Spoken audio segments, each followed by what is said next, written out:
अस्सलाम वालेकुम, welcome to the drama meter. आज हम बहुत से उन ड्रामों की बात कर रहे हैं जो रमज़ान से पहले से चल रहे हैं, जो इतने अच्छे हैं कि दे कंटिन्यू टू ग्रिप अस। अच्छा, I have always noticed during Ramzan कि अगर कोई बहुत हिट ड्रामा रमज़ान से पहले चल रहा होता है तो अक्सर ड्रामा मेकर्स रमज़ान के दौरान उस ड्रामे को खींचते हैं। कैसे खींचते हैं? एकदम से फ्लैशबैक्स और स्लो मोशंस आने लगते हैं। बेसिकली रमज़ान में ड्रामा ख़त्म हो तो शायद बहुत से लोग देखें नहीं, तो इसीलिए वो उसको खींच देते हैं ताकि आखिरी एपिसोड रमज़ान के बाद हो। इससे ठीक है, from a commercial point of view fine. I think लोग टीवी कम देखते हैं रमज़ान में, तो वो उस वक्त ड्रामा ख़त्म नहीं करना चाहते। They want to cash in on it after Ramzan. From a commercial point of view maybe it makes sense, लेकिन क्वालिटी वाइज आपका पूरा एक इतना अच्छा प्रोडक्ट ख़राब हो जाता है, ये मैंने देखा है इस बार। लेकिन मैंने ये नहीं देखा इस बार, वाक़ई जो अच्छे ड्रामे थे रमज़ान से पहले वो अभी भी बहुत अच्छी तरह चल रहे हैं। उसके साथ-साथ हमारे पास रमज़ान ड्रामे आ गए। हम समझते थे रमज़ान ड्रामे ख़त्म हो रहे हैं, कोई नहीं देखेगा, बहुत बुरे हो गए हैं, एक ही जैसे होते हैं। लेकिन इस बार कुछ चेंज आया है, कुछ फ़र्क है।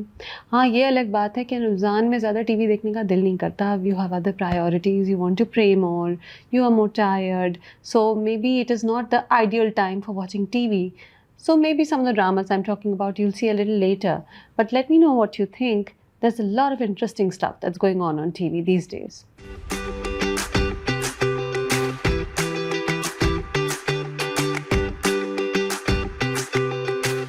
I will start with दिल वाली गली में, जो एक रमज़ान ड्रामा है जो मैं देख रही हूँ, जिसका सब बहुत इंतज़ार कर रहे थे। तो दिल वाली गली में एक ऐसा ड्रामा है जो वाक़ई रमज़ान ड्रामे के बारे में जो एक थॉट प्रोसेस था कि एक जैसे हो गए हैं, बोरिंग हो गए हैं, उसको वो ख़त्म करके एक नई तरह की कहानी, एक नई तरह की एंटरटेनमेंट लाया है। एक तो उसके जो नाम हैं जो इस ड्रामे से अटैच्ड हैं, written by Zafar Meraj, directed by Kashif Nisar, then lead actors Hamza Suhail and Sajal Ali, and then a fabulous ensemble cast including Munazza Arif, Uzma Hassan, Sabba Faisal, Suhail Sameer and so on. Such an amazing mix of actors, writing, direction कि आपको एक बिल्कुल artistically told intelligent story मिलती है जिसमें इतनी अच्छी performances, इतनी मज़े मज़े की सिचुएशंस हैं कि आप कहते हैं कि okay yes content can be like this also. TV पे कॉमेडी इतनी इंटेलिजेंट भी हो सकती है, आप ये सोचते हैं। तो दिलवाली गली में उसकी बहुत से कॉमिक एलिमेंट्स यूँ हैं कि आप कैरेक्टर्स को जान जाते हैं और फिर आप उनकी बातों पे हंसते हैं। जैसे Mooji, Hamza Sohail as Mooji is amazing. वो जो एक लाचार शक्ल बनाता है, वो एक मियाँ है जो डरता है, बीवी से भी डरता है, माँ भी उसे बुली करती है, माँ के सामने उसकी चूँ भी नहीं निकलती। तो वो जो एक शक्ल बनाता है हमज़ा परेशानी की, डर वाली, वो इतनी मज़ेदार है और दिल का अच्छा है। लेकिन माँ को नहीं बता सकता कि हमें प्राइवेसी चाहिए, बीवी को छत से भगा के होटल ले जाएगा लेकिन घर वालों को नहीं बताएगा। जो मुख्तलिफ मसले उस एक न्यूली मैरिड कपल की ज़िंदगी में आ रहे हैं, वो सब इस ड्रामे में हैं। And then of course Sajal Aly is Deeju. She is always magical and this is a new side to Sajjal Ali. This is her playing a young girl जिसकी शादी हुई है और ऐसी ये शादी हुई है कि अपनी फुप्पो के बेटे से शादी हुई है। दोनों फैमिलीज़ में लड़की वालों लड़के वालों की फैमिली में बहुत इख्तिलाफ़ात थे हमेशा से, तो कोई खुश नहीं है इस शादी से, ना लड़की वाले ना लड़के वाले, और जो तकलीफ़ें उसे सहनी पड़ती हैं। अब वो जो छोटी छोटी लाइफ की प्रॉब्लम्स होती हैं, जैसे कि अटैच्ड वॉशरूम नहीं है, ठीक है, या निकाहनामा बहनोई ने लेके रख लिया जिसकी वजह से लड़का लड़की जब होटल में जाके रहे तो उन्हें दहशतगर्द और मशकूक कपल समझा गया। तो ये सिचुएशंस हैं लाइफ की which are played up in such funny ways. उनको खैर द मशकूक couple situation is not a normal situation, but generally एक ऐसी ऐसी सिचुएशंस बनाते हैं जिनमें आपको हंसी आती है और आप देखते हैं, और आप क्योंकि किरदारों को तब तक जान जाते हैं तो चाहे कोई मज़ाहिया बात, कोई जोक कहा भी ना जाए, फिर भी आपको मज़ा आ रहा होता है देखकर। तो सज्जल अली की परफॉर्मेंस जो है वो इतनी अच्छी है, कैसे वो हंसती है तो खिलखिला के हंसती है, और जहाँ मूजी की माँ जो है वो कोई तकलीफ़ दे बात करती है या उसकी बहन कोई तकलीफ़ दे बात करती है, तो किस तरह उसकी आँखें थोड़ी आँसुओं से भर जाती हैं, उससे गुस्सा भी आता है, थोड़ी कॉन्फिडेंट लड़की है, ऐसी डरपोक लड़की नहीं है, but still you also feel her pen.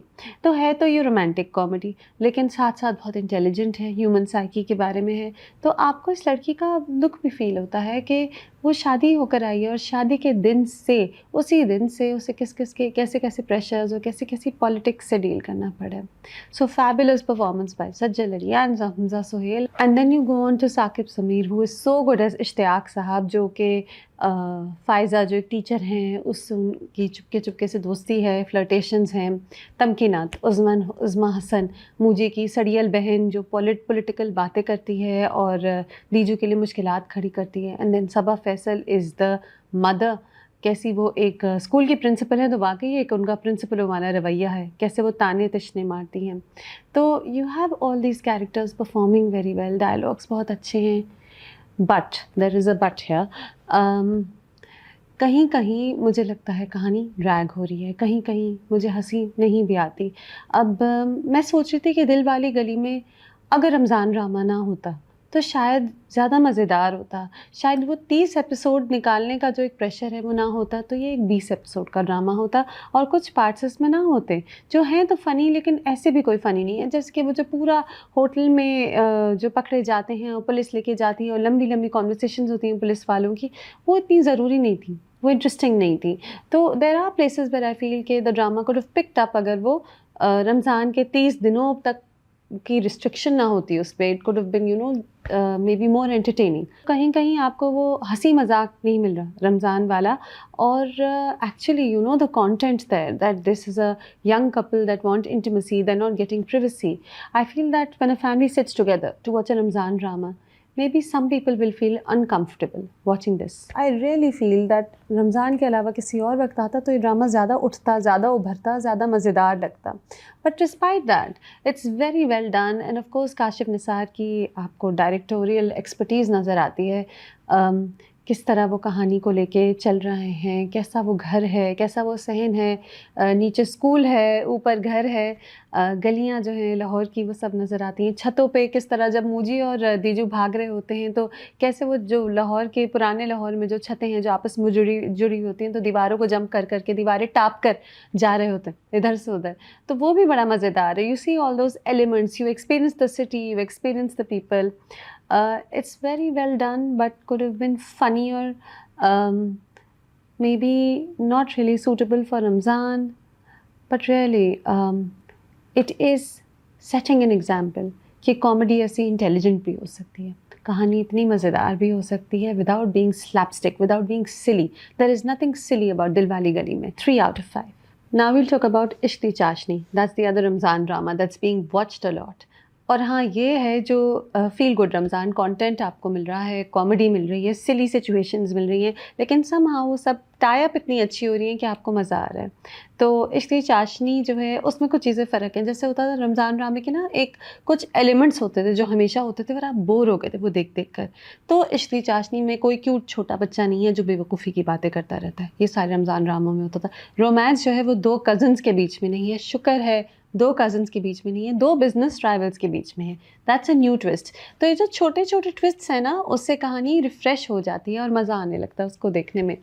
And then of course you have the dynamics. So the family dynamics are really sweet in इश्क-दी चाशनी. एक कज़न है जो शेरी यानी खुशहाल खान के पीछे पड़ी हुई है। एक और कज़न है जो जिससे रक्षी यानी सहर खान से प्यार है। ये छोटे-छोटे साइड एलिमेंट्स हैं। एक बाप है, रक्षी का बाप है, जो हर वक्त बिरादरी क्या कहेगी, लोग क्या कहेंगे, अपनी बेटी पे रिस्ट्रिक्शंस डालते हैं, लेकिन फिर एक दादी है जो हमेशा उसकी साइड लेती है। एक चाचा है जो हमेशा उसका साथ देता है, वो एक फुप्पो का बेटा है, फुप्पो हैं जो हमेशा उसके साथ होती हैं। हाँ, एक और चाची हैं जो थोड़ी सड़ियल हैं, जो पॉलिटिकल हैं। So we have all this family dynamics और और उसका भाई है, रक्षी का भाई है शाहनवाज़ प्लेड बाय सच्चल अफज़ल, वो भी बहुत नेगेटिव है, उसको तंग करता है। लेकिन आई एम होपिंग कि शाहनवाज़ का कैरेक्टर फुली टॉक्सिक ना हो, आगे वो उसका भाई है तो उसका साथ भी दे, उससे स्वीट भी हो।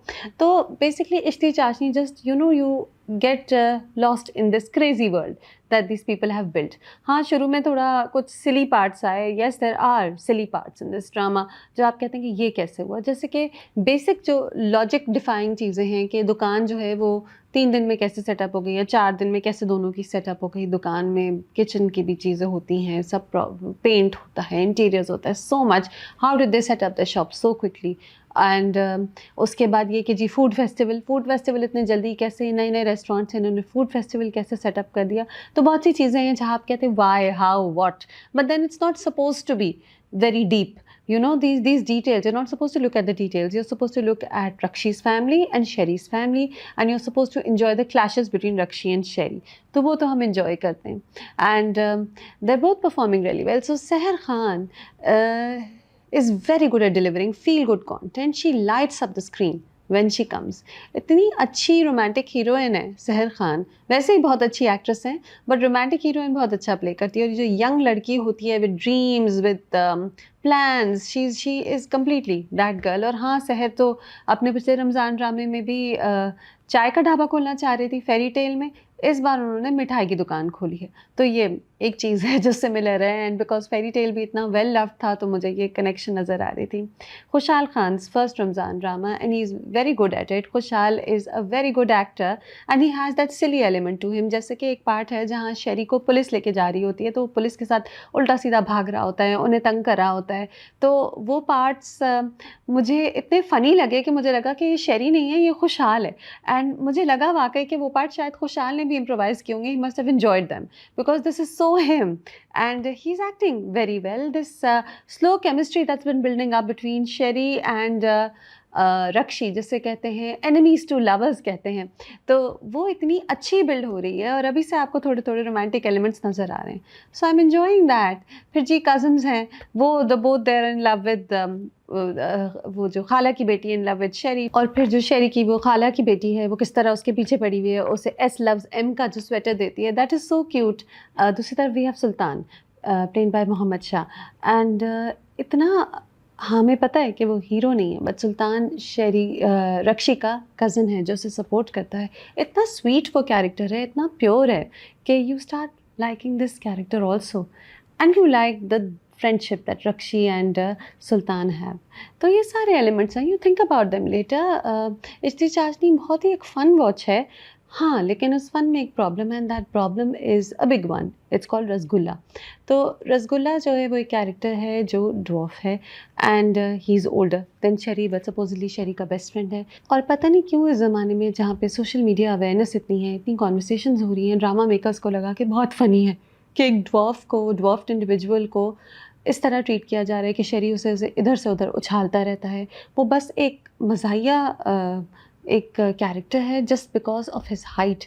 There's nothing about him that's actually funny. It's just his height. It's just the fact that he's a dwarf that is being used to create comic content. And it's not funny. It's very, very disrespectful and it's disturbing. और मुझे समझ नहीं आता कि ये क्यों है और ये क्यों ड्रामा बनाते हुए किसी को एहसास नहीं हुआ कि ये चीज़ प्रॉब्लमेटिक है और ये चीज़ गलत है. अफसोस की बात यह है कि रसगुल्ला का कैरेक्टर कोई इतना इंपॉर्टेंट भी नहीं है. अगर रसगुल्ला एक ड्वार्फ्ड कैरेक्टर ना होता और ऐसे ही कोई लड़का होता जो शेरी को हेल्प कर रहा है, जिसका बेस्ट फ्रेंड होता, तो भी बात चल जाती. तो ये आपको अफसोस होता है कि एक ड्रामा जो अच्छा चल रहा है, जो इतना फील गुड है, उसमें ये एक प्रॉब्लमेटिक एलिमेंट है जो ज़रूरी नहीं था. And I have seen that green entertainment ने रसगुल्ला के बहुत से प्रॉब्लमेटिक पार्ट्स हटा दिए हैं. So well and good, but ना ही होता तो अच्छा था.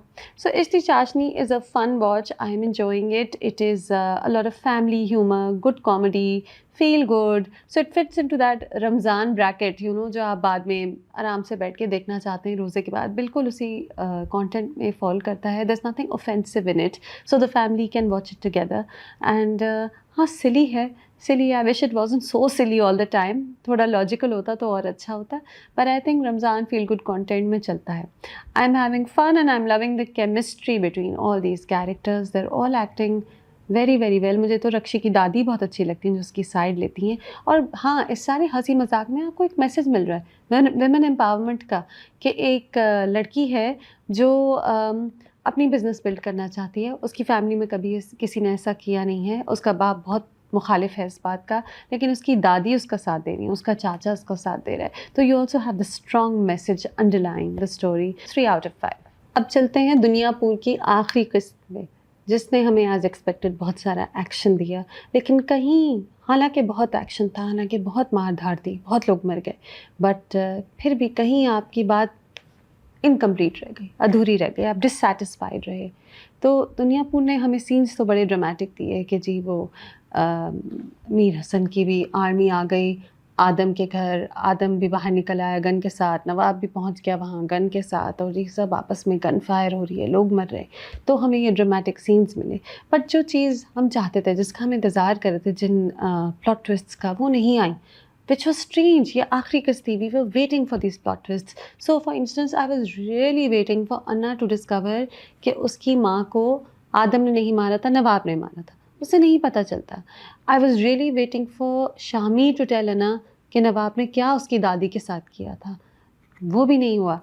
मैं चाह रही थी ज़मीर का कुछ हो, ज़मीर वो वैसे तो वो नवाब का हिटमैन था, नवाब का एम्प्लॉई था, लेकिन उसके सीन्स थे, उसका एक कैरेक्टर था, एकदम से ज़मीर मारा जाता है, ये अनाउंस किया जाता है, तो it was very incomplete. I didn't feel satisfied. जो मेरे सवाल थे, जो मैं चीज़ें देखना चाहती थी, वो मैंने देखी ही नहीं। बस एंड में आके जी गन फायर हुई, सब मर गए, या शायद ना मरे, right? So it left me very dissatisfied. हाँ, देयर वर ड्रामेटिक सीन्स जो थे वो बहुत इम्पैक्टफुल थे, जैसे कि जो एंड में सारी डेड बॉडीज़ एक ओपन ग्राउंड पे होती हैं, और जी दूल्हा और दुल्हन है, शामिर और अना, उनकी बॉडीज़ आसपास पड़ी हुई हैं उस ग्राउंड पे, और बस उनके हाथ टच कर रहे हैं, था ड्रामेटिक सीन, अच्छा था, वेल शॉट था।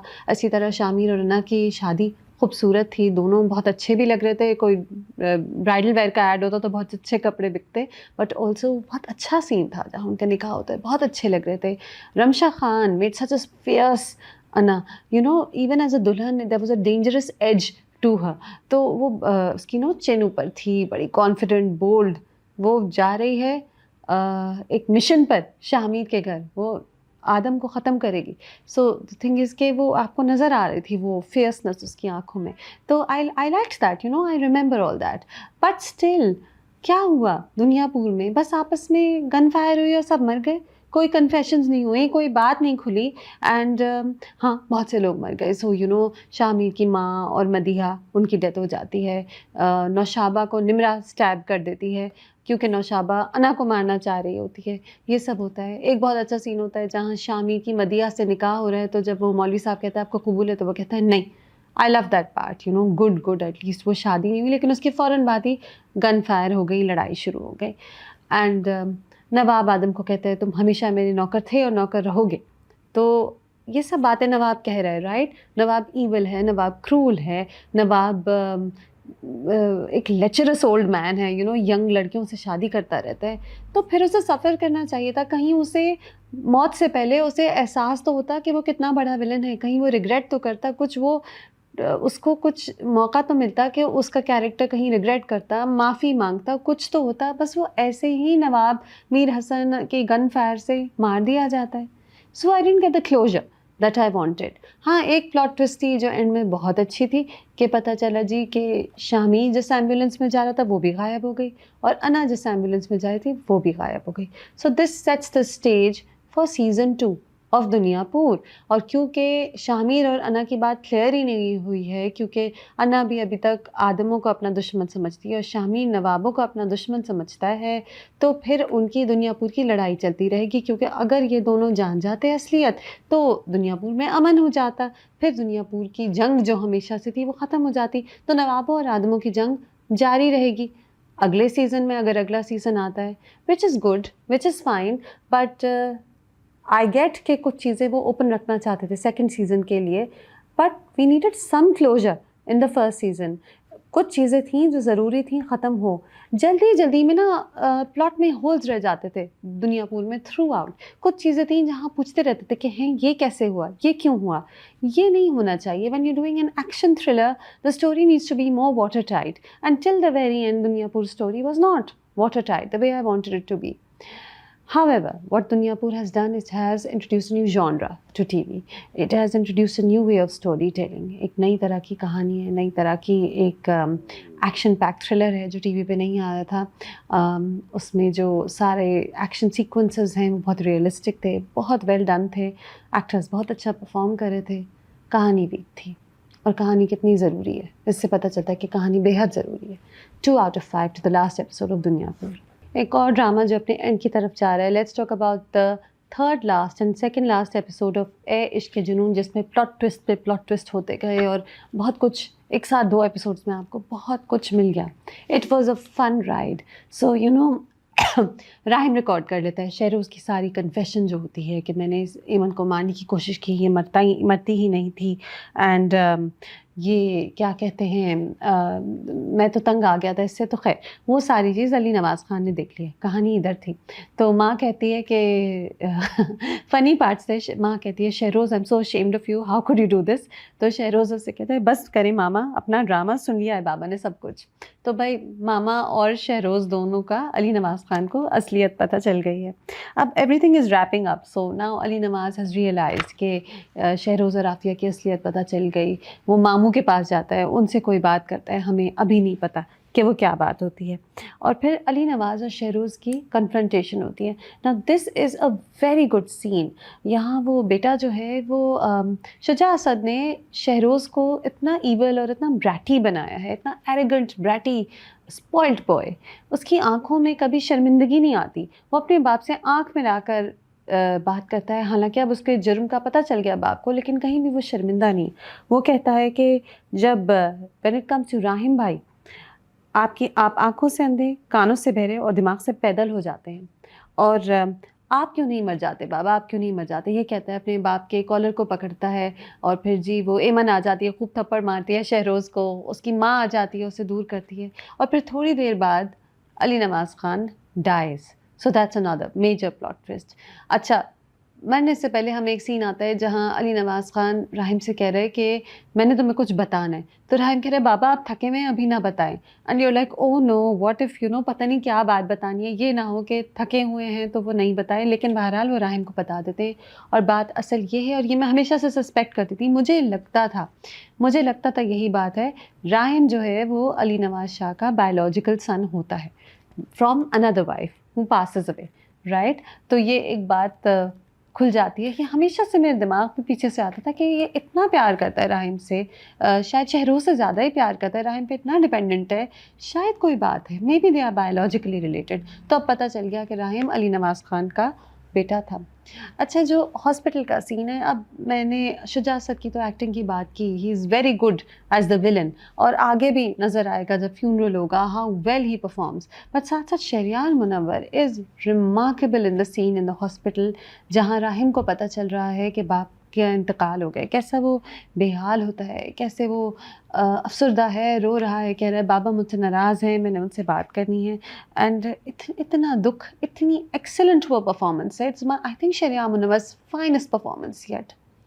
It's a very good scene. और उसके बाद में इंतकाल पे वो शहरोज़ को हटा देता है, मैयत नहीं उठाने देता, नमाज जनाजा में शहरोज़ शामिल नहीं होता. तो जो आंखों में एक दुख है लेकिन गुस्सा भी है भाई पर, वो सब आपको नज़र आता है उसमें. Again very very well done. You know, रोने वाले सीन्स, गुस्से वाले सीन्स, ये परफॉर्म करने बिल्कुल मुश्किल होते हैं और ये इम्पैक्टफुल सीन्स होते हैं. And Sheheryar Munawar does a very good job. But at the same time the scenes where you have to show your anger और show your pain through a single look, that really matters. और यहाँ पे Sheheryar Munawar has done that इतना अच्छा. With a single look he just depicts Rahim's pain and anger towards his brother. अच्छा, तो अब नमाज जनाजा हो रहा है नीचे गार्डन में, और ऊपर बैल्कनी से शहरोज़ देख रहा है. क्या एंड उस वक्त आपको थोड़ा you feel bad for him कि तो बाप के जनाजे में भी नहीं आया. लेकिन उसके फ़ौरन ही बाद अगले सीन में शहरोज़ कह देता है कि जिसे उनसे मोहब्बत थी वो ही उनको दफनाने गया है. तो शहरोज़ को बाप से मोहब्बत ही नहीं थी तो कोई बात नहीं, वो नहीं दफनाने गया. उसे नहीं है कोई रिग्रेट, नहीं है उसे कोई शर्मिंदगी नहीं जो उसने किया है. हालांकि उसके बाप से उसका क्लैश हुआ था, बिल्कुल इंतकाल से पहले उसने बाप से कहा था आप क्यों नहीं मर जाते. उसके बावजूद शहरोज़ की रिग्रेट्स नहीं है कोई. फिर क्या होता है, फिर विल अनाउंस होती है जिसमें जी तकरीबन 80% वेल्थ का शेयर राहिम के पास चला जाता है, घर भी राहिम और एमन को चला जाता है और शहरोज़ को फिर पुलिस ले जाती है और शहरोज़ को अपना शेयर भी तब मिलेगा जब वो अपनी सज़ा जेल में काट के आएगा। तो कहानी आहिस्ता-आहिस्ता इख्तिताम पे जा रही है and it's was a very well done third last and second last episode. शुक्र है कि अ, वो जो ओवर ड्रामेटिक डायलॉग्स थे वो इस बार कम थे and there was action and there was actual performance. ऐश के जुनून की थ्रू आउट एक बहुत पेनफुल एलिमेंट जो रहा है वो ये है कि डायलॉग्स बहुत ही फ़िल्मी और ओवरडन थे। उसमें उनमें मज़ा नहीं आता था, तो शुक्र है इस बार कम थे। इस बार there was more action, there were fabulous performances. The second last and third last episodes belong to Shuja Asad and Shahriyan Munawwar. They acted very well. So 4 out of 5 to ऐश के जुनून। Now let's go on to Dayan. Now Dayan जो है एक full on entertainer है, बड़ी फिल्मी सी कहानी है और बड़ी अच्छी चल रही है, आपको मज़ा आता है देखने में एंड बहुत सा इसके एलिमेंट्स हैं बहुत say that make it work. First of all, it's Sirajul Haq directing. So Sirajul Haq is very good at doing filmy stories. Also very important is the fact that it's a very grand scale जिस पे ये कहानी बन रही है। Interiors घरों के दिखाए गए पिछले एपिसोड 3 और 4 में और इतने ग्रैंड, इतने खूबसूरत कमरे हैं कि वाकई ज़वार शाह की वेल्थ का आपको अंदाज़ा होता है। आपको इन किरदारों के बारे में आप you can feel you know कि ये कितने बड़े बड़े घर हैं, इनकी ड्रेसिंग कैसी है, ये कौन लोग हैं, बहुत पावरफुल लोग हैं। तो आपको वो सारा एहसास होता है। वो हाई प्रोडक्शन वैल्यू जो है वो सेवन स्काई एंटरटेनमेंट से आपको हमेशा मिलती है। So we see that it adds to the viewing experience for sure. And then we go on to the story. तो I think पिछले 2 एपिसोड में what stood out the most was ज़वार Shah का pen, जो वो तकलीफ़ फ़ील कर रहा है, जो उसको दुख है और गुस्सा है और उसे एक रिग्रेट है कि मैंने अपने भाई का ख़्याल क्यों नहीं रखा, क्योंकि भाई की मैयत उसके सामने है और वो बहुत रो रहा है, बहुत दुख में है। एंड एहसन खान ने इतनी अच्छी परफॉर्मेंस की है, कहीं गुस्सा दिखाया है, कहीं बहुत रोया है, टूट टूट के रोया है। तो it's very well done and it made me think कि Ehsan Khan has this way of making the audience connect with his character. ये इनका पर्टिकुलर टैलेंट है। ये इतना इन्वेस्टेड हो जाते हैं एक रोल में मेरे ख़्याल से कि ख़ुद ब खुद आप एहसन के उस कैरेक्टर से कनेक्ट कर जाते हैं। Which is why Ehsan Khan's dramas are usually such a hit. He makes you connect with the character, makes you connect with the story, and you're completely involved. तो ये यहाँ नज़र आ रहा है, unless कोई बहुत बुरा ड्रामा हो, Ehsan Khan has a way of uplifting a story, and he's doing so very well over here. तो यहाँ पे अब दिखा रहे हैं जी कि वो ज़वार शाह जो है बहुत रो रहा है, बहुत दुखी है और बाकी सब लोग उसके इर्द-गिर्द प्लानिंग कर रहे हैं। जैसे कि वो जो एक बहनोई है आमिर प्लेड बाय सोहेल समीर, उसे डर लग रहा है कि कहीं ये ना पता चल जाए कि मैं शकील अंसारी से मिला था। वो शकील अंसारी से कहता है तुम जेल चले जाओ। हुनैद पे झूठा इल्ज़ाम डल जाता है कि वो निहाल की इज़्ज़त के पीछे था और इसलिए शकील अंसारी ने उसे मार दिया। तो ये सारे छोटे प्लॉट चेंजेस हैं। निहाल की माँ जो है वो माफ़ीनामा साइन कराने लाई है ज़वार शाह के घर। उससे पहले वो निहाल कहती है मैं नहीं जाऊँगी आपके साथ माफ़ीनामा साइन कराने। तो टिपिकली वो अपनी नस काटने का थ्रेटन करती हैं। एक तो मुझे समझ नहीं आता कि हमारे ड्रामा मेकर्स को क्यों हमेशा सुसाइड के एलिमेंट को इनकॉर्पोरेट करना होता है। इतने आराम से सुसाइड एलिमेंट को इनकॉर्पोरेट किया जाता है ड्रामों में, वो यहाँ भी है। खैर एंड ज़ाहिर है निहाल की माँ जो है और बाप दोनों बहुत ही टॉक्सिक हैं। तो वो माँ जो है बाप से जेल में मिलने जाती है तो वहाँ भी वो उसे ताने दे रहा होता है कि तुम ऐसी औरत हो, तुम्हारी बीवी ऐसी और तुम्हारी बेटी ऐसी है। एंड माँ जो है वो फिर भी कह रही नहीं वो मेरे शौहर हैं, मैंने उन्हें जेल से बाहर लाना है, मैंने उन्हें बचाना है। बहुत ही टॉक्सिक घर है निहाल का, लेकिन हाँ अभी वो एक और टॉक्सिक घर जाने वाली है। सो हिरा मानी का कैरेक्टर शबाब, उसको उसकी माँ कह रही है कि अब तुम्हारा जो वो हुनैद है उसका इंतकाल हो गया है, अब तुम्हें अपनी मियाँ की दूसरी शादी करनी पड़ेगी इससे पहले कि तुम्हारी नंदे सारी जायदाद ले लें। और टीज़र में देखते हैं कि शबाब जो है वो निहाल का घर देखने आई है, वो निहाल को देख रही है अपने मियाँ के लिए। ये कैसे हो सकता है कि हुनैद के कातिल की बेटी से वो शादी करा रही है। We will see. एक चीज़ जो वियर्ड थी इस ड्रामे में वो ये थी कि जब ज़वार शाह हुनैद की बॉडी देखता है और बाद में भी जब वो हुनैद को याद करता है तो सिर्फ़ यही याद किया जाता है, वही पार्ट याद किया जाता है जहाँ हुनैद उससे कह रहा होता है कि जी मैं आपको वारिस दूँगा, जी मैं आपको वारिस दूँगा, मेरी औलाद आपकी औलाद होगी।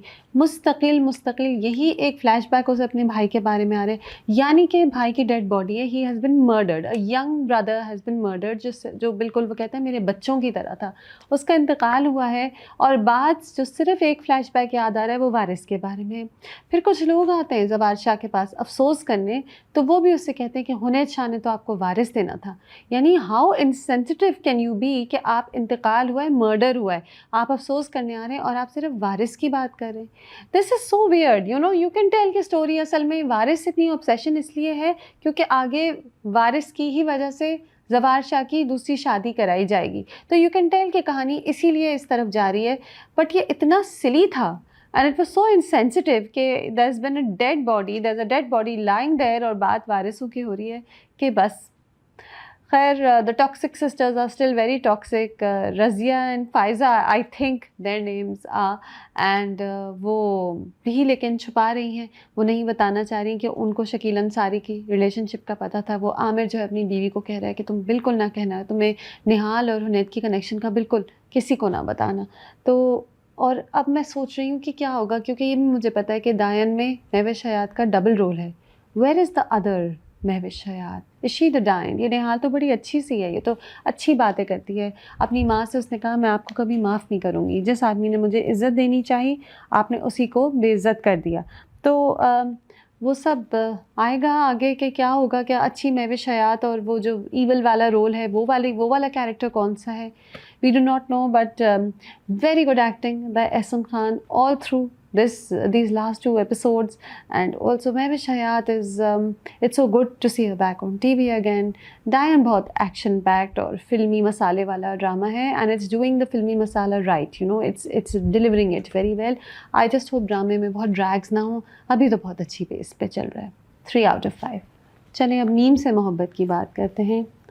मीम से मोहब्बत ने हमें स्ट्रेस भी दिया और कहीं-कहीं हम खुश भी हुए और बस ऐसा होता है कि you can't stop watching. It's been told so well, ड्रामे की पेस बहुत अच्छी चल रही है।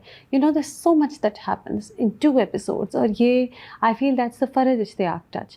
Farhad Ishtiaq knows how to pace her dramas very well. उन्हें बहुत अच्छा सीन्स को जोड़ के कहानी को अच्छी तरह लेके जाना चाहता है।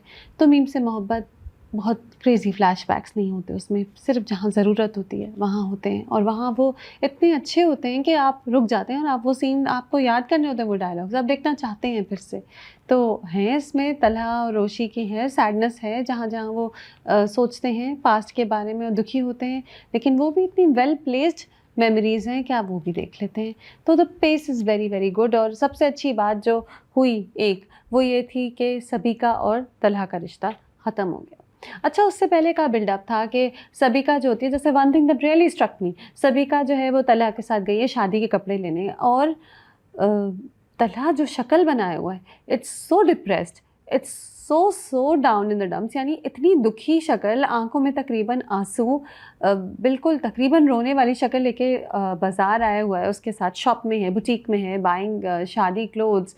आई थिंक मोहित का एलिमेंट हो ना हो, Sabeeka should not marry such a man. तो खैर फिर अब दिखाते हैं कि सबीका की माँ उसे हमेशा कहती थी कि तुम्हारा मिजाज ऐसा नहीं है कि तुम इस बच्चे को संभाल सको, और वही बात आपको नज़र आती है। ट्राई तो बहुत करी है, वो कहती है मोहित होता तो शॉपिंग में ज़्यादा मज़ा आता, एफ़र्ट्स भी किए उसने, मोहित को वो स्कूल से पिक करके ले आई एंड उसके लिए बर्गर बनवाया, चॉकलेट शेक बनवाया, टॉयज़ भी मंगवाए, लेकिन जब ऑफिस जाने का वक्त आया एकदम से तो वो अपने सर्वेंट्स पे छोड़कर मोहित को चली गई, उसे बताया भी नहीं। और फिर कौन से वो सर्वेंट्स थे, एक मेड थी जो मुस्तकिल फ़ोन पे बात कर रही थी, एक बंदा पूल को साफ़ कर रहा था तो उसने एयरफोन्स लगाए हुए थे, किसी को पता ही नहीं चला कि ये बच्चा पानी में गिर गया और फिर किसी और ने आके बच्चे को बचाया। एंड फिर इतनी इमरजेंसी सिचुएशन में सबीका अपना फ़ोन नहीं उठा रही थी। I mean, that is very, very responsible. It shows us कि she is not responsible enough to take care of this child. मतलब तलहा से शादी करके वो लिटरली इस बच्चे की माँ का रोल प्ले कर रही थी, लेकिन वो इतनी रिस्पॉन्सिबल ही नहीं थी। और जब वो मोहित के साथ पहले टीवी भी देख रही थी तो वो बेचैन हो रही थी। She is impatient, she doesn't have the patience to deal with this kid and बस बहुत ही जल्दी ये बात क्लियर हो गई कि she is not the right person for Talha, because उसके अंदर वो पेशेंस ही नहीं है, वो एहसास ही नहीं है जो जिसकी तलहा को ज़रूरत है। ख़ैर फिर मोहित हॉस्पिटल आ जाता है, सबिका की माँ उसे ले आती है एंड वहाँ रोशी पहुँच जाती है। तो वो कहता है, मोहित बच जाता है, सही हो जाता है end of course you see that वैसे भी तलहा बहुत गिल्ट में रहता है, हर वक़्त उसे एक एहसास जुर्म होता है। तो अब वो गिल्ट और बढ़ा हुआ आपको लग रहा है, वो और सैड है और वो कहता है मोहित बीका आंटी पूल। तो रोशी जिस तरह घूरती है ना एकदम से, शी ग्लेयर्स एट तलहा और तलहा कैसा आधा शर्मिंदा है, दुखी है, गम में है, वो सारे जो एक्सप्रेशंस हैं, such a good performance. I mean Roshi की परफॉर्मेंस, दानानीर एंड अहद रज़ा मीर दोनों इतना अच्छा परफॉर्म कर रहे हैं सारे सीन्स को and of course Abu Hurairah the boy he is so good. तो खैर उसके बाद तलहा बाद में बाहर आता है, रोशी को थैंक यू करता है। तो वो कहती है कि मुझ जैसी गैर जिम्मेदार लापरवाह लड़की उसका क्या ख्याल रखेगी, ख्याल तो आप और सबिका रखेंगे। तो वापस एक ताना मारती है जो उसे कहा था तलहा ने कभी, वही बात वापस उसे कहती है। तो खैर बहरहाल we come to Sabika and Talha scene, that was an important scene. तो जब सबिका तलहा के पास आती है घर, तो शी इज़ नॉट अपॉलोजेटिक, उसे शर्मिंदगी नहीं है कि उसके घर में इस बच्चे के साथ ये हुआ, जिसकी वजह से वो इतना पूरी रात हॉस्पिटल में था, डेंजर में था वो बच्चा, उसके वाइटल्स जो थे वो स्टेबल नहीं हो रहे थे। She comes and she says to Mohit के, शी सेज टू तलहा कि तुमने मुझसे इतनी बदतमीज़ी की हॉस्पिटल में एंड तुमने मुझे इतना इंसल्ट किया, और अगर मैं इतनी ज़ालिम हूँ तो अपने लाडले को मेरे पास नहीं छोड़ना चाहिए था। तो वो कहता है हाँ मुझे नहीं छोड़ना चाहिए था and then she breaks off the engagement. वो कहती है कि मैंने सबसे सही डिसीजन लिया था उस वक्त तुमसे मंगनी तोड़ के, और मैं ये मंगनी फिर से तोड़ रही हूँ। और फिर वो एक बात कहती है विच हिट्स हार्ड एट तलहा। वो कहती है कि एहसास जुर्म में डूबा हुआ इंसान जो ख़ुद भी पागल बना रहता है और अपने नज़दीक आने वालों को भी नॉर्मल नहीं रहने देता, नहीं रहना मैंने उसके साथ। It's true, you know, that hits hard. वाकई तलहा अपनी पूरी ज़िंदगी गिल्ट में गुजार रहा है। He needs to come to terms with his guilt in order to move forward. Such an important dialogue and ये आगे ड्रामे को लेके चलेगी। ये बात जो है, ये पॉइंट जो सबिका ने प्रेजेंट किया है, आगे I think may be it will make Talha realise कि ही needs to come to terms with his guilt in order to move forward. दूसरी तरफ रोशी और शारिक की शादी हो रही है। अच्छा, इतना अजीब बात है। खैर वैसे ये तो नाम भी फ़र्क, लड़के का नाम भी बदल दिया। हाउ, ये कैसा थी शारिक की माँ कि उसने दूसरे नाम से अपने बेटे की मंगनी कर रही है। I don't understand that. But बहरहाल शारिक जो है वो वेट कर रहा है। अब वो वेट कर रहा है कि रोशी को पता चलेगा कि उसकी किससे मंगनी हो रही है। रोशी पिक्चर्स नहीं देखती। फिर शारिक वेट कर रहा है, वो मंगनी पर आता है तो रोशी उसकी तरफ देखती ही नहीं है। पूरी मंगनी की रस्म हो जाती है, मिठाई खा ली, सब हो गया, घर वाले चले गए वहाँ से खाना खाने, वो देखती ही नहीं है। तो बेचारा, खैर बेचारा तो नहीं है, he is evil, but he is waiting waiting waiting and she is not looking. That's a little unreal. I mean देख ही लेती, बट ये स्ट्रेस टेंशन बिल्ड हो रही है कि रोशी ने देखा ही नहीं। और शारिक जो कि जब उसे पता चलता है बात पक्की होती है तो बिल्कुल विलन्स की तरह वो पियानो प्ले करते हुए हंसता है। बिल्कुल ईविल विलन वाली एक सेटिंग है। और अब वो रोशी को कहता है कि हाय रोशी, तब उसे पता चलता है कि उसकी मंगनी इससे हो गई। और फिर वो उसे वो वीडियो दिखाता है जिससे उसने उसे ब्लैकमेल करना है। तो Shariq gets his evil moment, belated evil moment, क्योंकि रोशी ने पहले देखा ही नहीं था। आगे क्या होगा कि रोशी तलहा से मदद मांगेगी, फ़ौरन तो नहीं मांगेगी, लेकिन eventually Talha will save her and we will have a happily ever after. Very smooth story telling, great pace. साथ साथ सलीका पुप्पो का थोड़ा सा एक आया सीन जहाँ वो जो नूरी है, मेड जो है, वो उसे जता रही है, उसके मियाँ को कह रही है कि अब मैं आ गई हूँ, आपके खाने, आपके कपड़ों, हर चीज़ का मैं ध्यान करूँगी। She is the made from heaven. And सलीका को एहसास तो हो रहा है लेकिन पूरी तरह नहीं। मैं वेट कर रही थी, मैं सोच रही थी सलीका पुप्पो ऐसी क्यों है। There might be a deeper reason, there may be a reason, psychological reason जिसकी वजह से वो ऐसी है। क्या कोई रीज़न है, और is she just lazy? This is what I am wondering कि एक औरत इतनी लेज़ी और इतनी केयरलेस कैसे हो सकती है अपनी फैमिली के बारे में। क्या कोई रीज़न आएगा कि बस ये एक स्ट्रेंज सिचुएशन होगी जहाँ बस एक औरत लेज़ी होती है और वो रियलाइज़ करेगी कि नहीं, मुझे अपने घर का ख्याल करना है।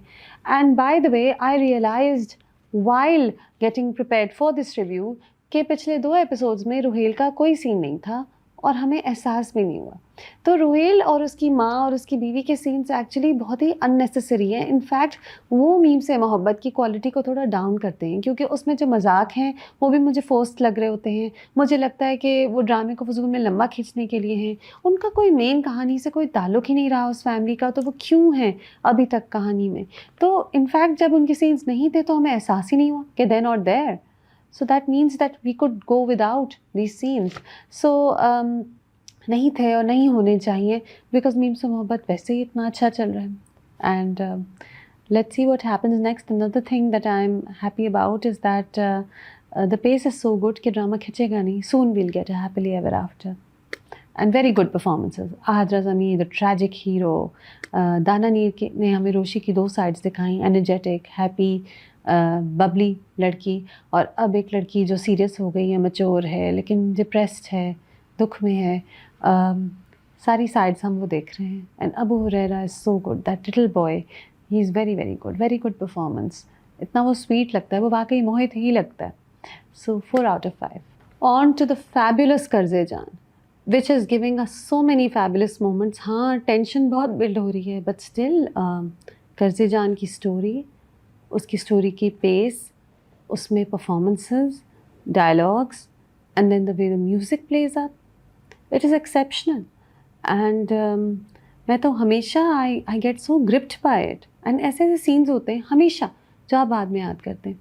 जैसे कि इस बार एपिसोड 19 में there is a stand out scene जहाँ वो नशवा जो है वो बख्तियार और अपनी दादी को कन्फ्रंट करती। तो एक लड़की है जिसके बहुत ही हमेशा से गुस्सा करने वाले और बहुत ही डोमिनेटिंग बड़े अब्बा और दादी हैं, लेकिन वो उनके सामने खड़ी होती है और वो कहती है, मैं खेल नहीं, मेरी अम्मी की ज़िंदगी का सवाल है, मैं अपनी अम्मी की बाकी की ज़िंदगी सिक्योर करना चाहती हूँ और इसलिए मैं उनकी आसिम अंकल से शादी करना चाहती हूँ। यहाँ दादी पुट्स इन द वर्ड्स, बेशरम, बेगैरत, वो रुकती नहीं है इनसे। और वो कहती है कि अगर इस घर में मेरी माँ के साथ ज़्यादती हुई तो ज़्यादती के सारे पुराने खाते खुल जाएंगे। सो शी इज़ हिंटिंग कि कैसे कभी उन्हें उनके बाप की विरासत में जो पैसे उन्हें मिलने चाहिए थे, जो ख्याल उनका रखना चाहिए था, वो नहीं रखा गया। कैसे उन्हें घर में बस काम करने वालों की हैसियत की तरह रखा गया, अपने राइट्स नहीं मिले, अपनी ज़रूरतों के लिए भी मांग मांग के पैसे मिलते थे उन्हें। इन सारी बातों की तरफ हिंट है और वो ये कह देती है। और उस पॉइंट पे बख्तियार खड़ा होता है, उससे थप्पड़ मारने वाला होता है तो अम्मार बचा लेता है, तो वो झुकती नहीं है, वो अपना मुंह नहीं छुपाती, वो डरती नहीं है, वो उससे वो गुस्से में उसे घूरा है और वो वापस घूरती रहती है। और हाँ, आंखों में आंसू आते हैं, हाँ, she shaken, you can tell, but she doesn't back out. She tells him that she is not scared of him. Very strong performance, what a performance, I mean, oh, and what a scene. And then she goes, थोड़ी देर बाद वो चली जाती है। ये scene remarkable था। And then it was followed up by more. एक और सीन जहाँ, अच्छा, और ये भी इसमें सब एहसास होता है ना कि एक बेवा की फिर से शादी हो रही है जिसमें कोई गुनाह नहीं है, कोई गलत बात नहीं है, और कैसे उसे मज़हब के लहजे में दिखाया जा रहा है कि जैसे बहुत बड़ा गुनाह है। फिर एक और सीन है जहाँ वो नेक्स्ट एपिसोड में है शायद, जिसमें नशवा, बिस्मा, बख्तियार और वो जो दादी हैं वो सब मिलके बेसात की मज़ार पे जा रहे हैं जो बीच उनके लैंड्स के हैं। तो वहाँ वो दादी जो है वो कब्र पे भी खड़े होके बहू को बैठ के, कब्र के साथ बैठ के बहू को ताने दे रही है, और तुमने उस रिश्ते का मान नहीं रखा जो मरने के बाद भी ख़त्म नहीं होता, और वो अगली ज़िंदगी में भी किसी को मुंह नहीं दिखाएगा। What kind of talk is that? That doesn't even make sense. और ये एक औरत है जो रिलीजियस लीडर बनी फिरती हैं, जिन्हें उसूलन सारे रिलीजियस बेसिक्स का पता है, प्रिंसिपल्स का पता है, और वो ऐसी बातें करी। उस पॉइंट पे बिस्मा कहती है, मैंने आप सबको माफ़ किया। वो ये बात नहीं करती कि उसने कोई गुनाह किया, वो कहती है मैंने आप सबको माफ़ किया। Powerful and also very powerful because they are all acting so well. अच्छा, साथ साथ एक और टेंजेंट है जिसमें आपको ड्रेड होता है। तो बड़े अब्बा ने नशवा को बुलाया कमरे में और कहा कि ठीक है, मैं तुम्हारी माँ की शादी कराऊंगा, लेकिन मेरी एक शर्त है। वो क्या शर्त है? हम नहीं सुनते, हमें वो नहीं बताते। उसके बाद कब्रिस्तान पे, मज़ार पे, वो नशवा से कहते अपना वादा याद है? तो वो कहती है मैं आपका एक खून हूँ, मुझे अपना वादा याद है। क्या वादा है? अम्मार से शादी से ही रिलेटेड है, लेकिन क्या और भी कुछ चीज़ें हैं अम्मार से शादी के अलावा? क्या कुछ और उसे जायदाद भी देनी पड़ेगी? क्या वो अम्मार से शादी करा के आसिम की भी जायदाद लेना चाहते हैं, आसिम और बिस्मा को भी ब्लैकमेल करना चाहते हैं। एनीथिंग इज़ पॉसिबल, क्योंकि बख्तियार और उसकी माँ तो प्योरली ईवल हैं, फुल ऑन विलन्स हैं। क्यों हैं वो विलन्स? शायद बाद में, क्योंकि कर्ज़े जान है इतना अच्छा ड्रामा, तो क्या शायद बाद में हमें पता चले कि क्यों ये इतनी ईवल थे, क्या वजह थी। Maybe we'll see the grey side to them rather than just the dark side. But they are very very villainous. फिर बख्तियार अमार को बुलाता है और उसे समझाता है कि क्यों नशवा से शादी करना चाहिए। तो ये ड्रेड है, लेकिन बिस्मा को नहीं पता कि नशवा ने बख्तियार से कोई बात की। तो जगह जगह चीज़ होती है, जैसे बिस्मा अपनी माँ से बात करती है कि मैं इतनी जल्दी शादी को राज़ी नहीं होती, सिवाय ये कि नशवा को दूसरी बिस्मा बनाने का सोच रहे थे, लेकिन शी डज़न्ट नो कि शायद यही हो रहा है। और फिर बुरहान आता है जब बिस्मा की मेहंदी लग रही होती है, और वो कहता है जब आप हमारे घर आ जाएंगी तो नशवा की ज़िंदगी के सारे फ़ैसले आप ख़ुद लेंगी। तो इस बात पे नशवा चुप है, खामोश है, कुछ नहीं कह रही, बिकॉज़ एक फ़ैसला तो ले लिया गया है और वो कुछ कह नहीं सकती। और वो माँ की तैयारियों में बहुत खुश है नशवा, लेकिन कहीं कहीं एकदम से इसकी आँखों में दुख आ जाता है।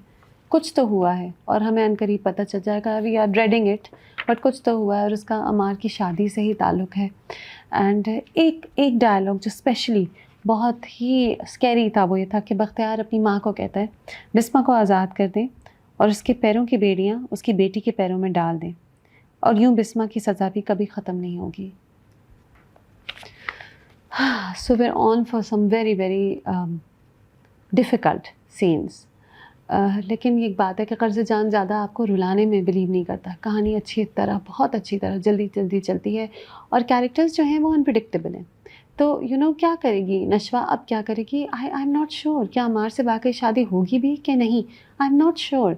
ऑल्सो ये एक ऐसा ड्रामा है जो ड्रैग नहीं करता। बहुत से ड्रामे होते हैं जो दुःख को सेलिब्रेट करते हैं। तो हाँ, अगर ये टिपिकल ड्रामा होता तो नशवा की अमार से शादी होती, अमार एक अब्यूज़र होता, वो रोती रोती रोती, फिर अमार को कुछ होता 20 एपिसोड और बाद, और फिर उसे बुरहान बचाता, और फिर ये एक पैथेटिक ड्रामा होता। लेकिन कर्ज़े जान ऐसा नहीं है। सो आई एम होपिंग कि कुछ हो जाएगा और ये शादी नहीं होगी and Burhan will come and save her. We do know that Burhan loves her, we do know that he is not interested in Faryal. जब नशवा मना करती कि नहीं मैं कॉफ़ी पीने नहीं जा रही, तो फिर थोड़ा डाउन होता है जब वो घर आता है, और उसी वक्त फरियाल उसे कॉफ़ी ऑफ़र करती है तो वो नहीं लेता, वो कॉफ़ी नहीं लेता। तो you see that Usama Khan का एक क्वाइट कैरेक्टर है, थोड़ा सीरियस क्वाइट कैरेक्टर है, who is flirting with her slightly, but he is trying to assess what Nashwa is doing and what Nashwa is thinking. थोड़ी एक कन्फ्यूजन है। बल्कि एक बात है कि आसिम भी कहता है it doesn't add up. Asim जब दूल्हा बनने की तैयारी कर रहा होता है या शादी की तैयारियां चल रही होती है, तो वो कहता है it doesn't add up, Bisma इतनी जल्दी कैसे मान गई? तो it doesn't add up because there is something else happening there and we will know soon. अच्छा, एक बात है कि अमार को आपको जगह जगह पे अमार की गुड साइड दिखाई जा रही है। जैसे उसकी माँ जो है वो रो रही है किचन में, तो वो कहता है आप मुझे बताएं क्या बात है, फिर अपनी माँ को हग करता है। यहाँ I'd like to say that Salma Zafar has performed so well इन कर्ज़े जान, एंड उससे आपको एहसास होता है कि सलमा ज़फ़र एक बहुत अच्छी एक्ट्रेस हैं जो कितनी अंडर यूटिलाइज्ड होती हैं, and we could see her doing many more interesting roles rather than वो जो कुकी कटर भाभी या बहन वाले रोल्स में होती हैं, माँ के रोल्स में, उससे बहुत ज़्यादा शेड्स वो परफॉर्म कर सकती हैं जो हम अक्सर नहीं देखते। So she is doing very well in Qarz-e-Jaan. तो खैर बैक टू अमार साइड, तो we see this side to Ammar के जी वो माँ का ख्याल कर रहा है। देन एक पर्टिकुलर पर्सोना है जो आमिर खान ने बहुत अच्छा कैरी किया हुआ है अमार का, थोड़ा सा कैजुअल सा रहता है, मजाक कर रहा होता है, थोड़ा नॉन सीरियस सा उसका पोस्चर जो है एक नॉन सीरियस लड़के का होता है, तो सार्कास्टिक होता है। तो दैट कैरेक्टर इज़ वो जो पूरा एक डिमीनर उसका बना है, एटीट्यूड बना है, वो बहुत अच्छा बना है। फिर वो नशवा को थप्पड़ मारने से बचाता है। फिर नशवा और अमार मिलके बैठे हुए हैं, तो वो उसे टीज़ करती है कि तुम दे देते बाप को गन, तुम तो ऐसी चीज़ें अपनी जेबों में रखते हो। तो वो नाराज़ होता है उससे हल्का फुल्का। तो ये जो कज़न बैंटर है उनकी, you see the better side of Ammar. But we know that Ammar is not altogether good. हमें पता है कि उसने एक लड़की को असॉल्ट किया था, हमें पता है कि शायद उस लड़की को मारा था उसने, वी डोंट नो, बट उसके गलत दोस्त हैं, वो गलत कामों में इन्वॉल्व हैं। तो अब ये अमार जो है, क्या ये अच्छा होगा? क्या ये लास्ट मिनट पे नशवा से शादी से इनकार कर देगा, या क्या ये भी अपने बाप के ईवल प्लान्स में शामिल हो गया है और ये भी नशवा को टॉर्चर करेगा? I don't know what to expect from Karzejan, but I expect good things. So performances, okay. Yamuna Zaidi जितनी बार कह दें कम है. Performing so well, नशवा का गुस्सा, नशवा का अपनी माँ से प्यार, उसका दुख जो उसके अंदर है, जो वो एक राज है छुपा रही है, जो उसको एक इंटरेस्ट है सर बुरहान में जिसे वो अब पीछे हटा रही है, ज़िंदगी को वो प्रैक्टिकली देख रही है और सैक्रिफाइस कर रही है, सैक्रिफाइस करने वाली है अपने आप को अपनी माँ की खातिर. ताज़ीन हुसैन कैसे वो रो रही हैं, दुख में हैं, शेकन हैं, खुश होना चाह रही हैं लेकिन शायद खुश होना अब आता ही नहीं है, भूल गई हैं खुश होना कैसे होता है. Beautifully done. Deepak Parwani, remarkable in the way he is showing the anger, evil, आँखें squint करके evil villain, so well done. And the way he confronts Nashwa, जिस तरह वो एक tension है, एक violence है बख्तियार के अंदर, extremely well done. Nameer Khan, extremely good as Amar, the way he's built up the character, the performance, कैसे वो अमार की मुख्तलिफ शेड्स दिखा दिए. शुरू में वो बिल्कुल ईवल था, अब आपको उस पर तरस भी आने लगा. आपने ये भी देखा कि देखो बाप किस तरह से हर वक्त ताने देता रहता है. ये शेड्स कैसे निभाए इस कैरेक्टर के. Beautiful. And then Sakina Samo the evil dadi, excellent work. Salma Zafar, so good. Usama Khan, really good as Burhan, लेकिन पिछले 2 एपिसोड्स में उसामा खान का इतना रोल नहीं था. तो it's the performances, it's the story telling. What a beautiful drama. And ये तो एक एग्जेम्पलरी ड्रामा है जो आई थिंक हम बाद में भी देखना चाहेंगे. इतना अच्छा है. आई जस्ट होप कि मुझे ना कॉन्स्टेंट एक ड्रेड है. अब जब कोई बात करता है कुछ भी कि जी नशवा का फ्यूचर, कोई कहता है कि बिस्मा तुम्हारी शादी हो जाएगी तो नशवा के लिए सब ठीक हो जाएगा, या बुरहान हल्का सा फ्लर्ट करता है नशवा से, मुझे सिर्फ ड्रेड फील होता है कि आगे कुछ बहुत बुरा होने वाला है. आई एम होपिंग कि ना हो. आई एम होपिंग कि Qarz-e-Jaan surprises us and gives us lots of good twists. 5 out of 5. On to a Dil. अच्छा, ए दिल एक ड्रामा है जिसे आपको बस फेस वैल्यू पे देखना होता है. कोई उसमें इतने लेयर्स नहीं हैं कि आप उसे बहुत एनालाइज करें. Right now we are enjoying the romance between Ruham and Maliha, और उनकी लाइट फ्लर्टेशन स्टार्ट हैं. वो उसे सुबह रोज़ दे रहा है, वो उसके लिए गाजर का हलवा बना रही है. दोनों रात को मूवी देखते देखते सो जाते हैं. She puts her head on his shoulder. So we are enjoying this flirtations. We know that they are following in love, or they are in love already. And साथ साथ we are feeling Sana's pain. Kabir एक full on toxic husband निकला है, उस पर cheat भी करता है, doesn't want to have the baby, उसे पुश करता है, ऐसे पुश करता है कि वो गिर जाती है और फिर उसकी मिसकैरेज हो जाती है. She loses the baby. उसके ख़ानदान के सामने बहुत अच्छा बनता है लेकिन असल में फुल ऑन ईवल है, और ऐसे ऐसे उसे थ्रेट्स करता है कि वरना मैं तुम्हारे साथ वो करूँगा जो तुमने कभी सोचा भी नहीं होगा. So he is full on evil. He is evil. और हाँ, बाद में उससे कहता है गुस्सा आ गया था, भूल जाओ, आगे बढ़ो.